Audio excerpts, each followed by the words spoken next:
Looking at the vast campus with thousands of students, it can be easy to categorize Georgia Southern's student body in a box. Despite this, GSU's diverse student body shines through every day in the makeup of the people that represent Georgia Southern University.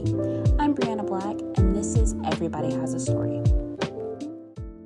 Hi, I'm Becca Davis. I'm a junior comp studies major. I've always loved Georgia Southern's campus.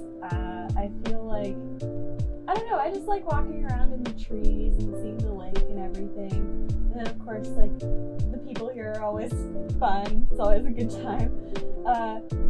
It's definitely different from where I live. I feel like I also like the freedom of Georgia Southern, where you can like go somewhere and not have to worry about being yelled at. Rebecca shares her journey and a near-death experience with her previously mentioned family.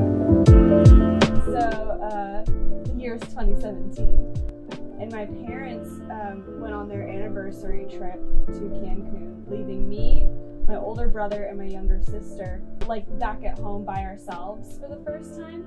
And while we were there, like, my grandparents would come in and check on us. One day, my grandparents were taking us out to dinner. My brother was running late. He had taken a car he was not supposed to out of the garage. It was one of those push start cars.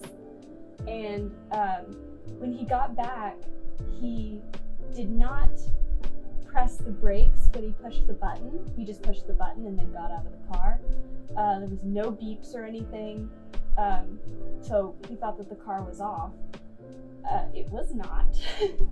And we got back from dinner and we all sat down on the couch, and I started to not feel good. I had a massive headache, and I was like, oh man, I must be dehydrated.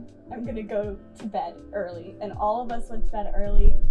And the next day I woke up because I heard banging around in the kitchen, and I got up and I went and found my sister laying spread out like a starfish in the kitchen.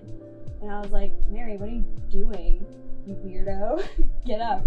And she was like, I can't move. And I said, obviously you can. You just have low blood sugar.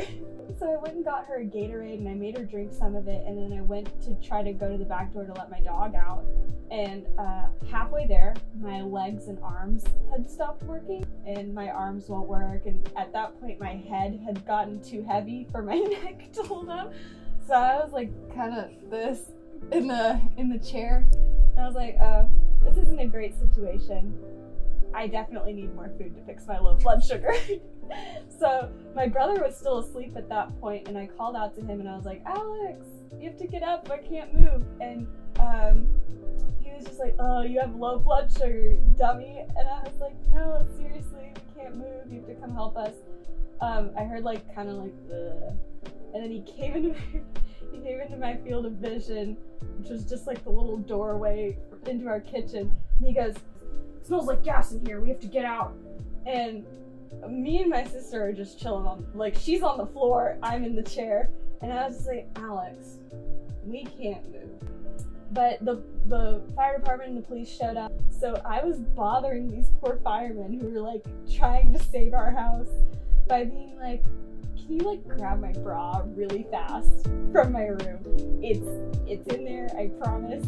You can also grab my phone if you wanted to, or even just let me, I kept begging them to let me go back in there to go pee and then grab my stuff really fast, and they were like, it's poison in there. You're gonna die if you go back in. And I was like, my stuff is in there, and I've already been in there, like, who's to say if I would die? Then they had to take us to Atlanta, and I still had to pee. No one was letting me pee. So we drove all the way to Atlanta through the traffic and everything, just breathing. And then when we got back, I was like the one strapped to the little wheelie bed. And I was like, if you don't let me down off this bed, I'm gonna pee on it. And I said, I won't even feel bad about it because y'all aren't letting me pee. I'm gonna pee on the bed if you don't let me up. And they were basically like, okay, fine. They also said I had the most carbon monoxide in my blood that they had ever seen. And probably another hour, which was when my alarm was set up, set to go off, I would have been dead. And then here was the icing on the cake. My brother did have his phone because clearly he was more alert than us somehow. But he came in, he found me in my hospital room, and he was like, Becca, you have to see this.